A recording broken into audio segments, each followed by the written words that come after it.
Makagago, what's up, mine?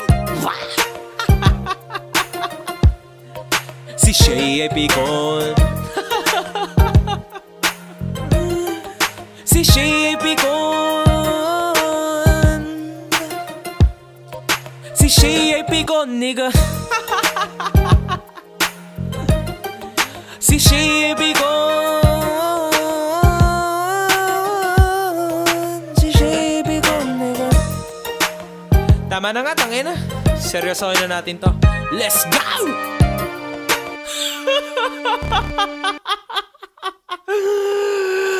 Makagago, what's up, mine?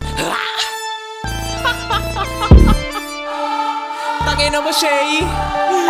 Hindi na makapal mo, mahaba pa ng baba mo.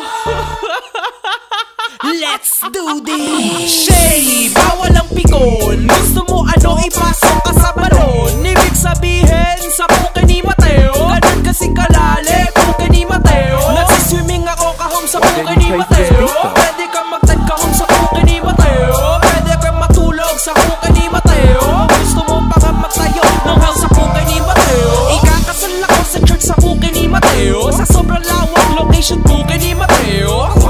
Puke ng ina, swa sa basketball sa puke ni Mateo. Yung team ko sa court name puke ni An. Wala siyang talent, maganda lang siya si An. Suso na sa sabog na siya si An. Walang talent pero sikat siya si An.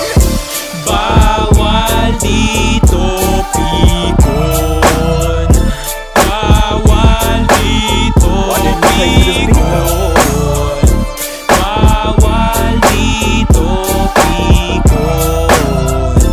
Bakit ka pikon? Ganyan ka man dis, straight sa shota. Kapag ginawa sa'yo, iiyak ka na, hindi ka ba pikon?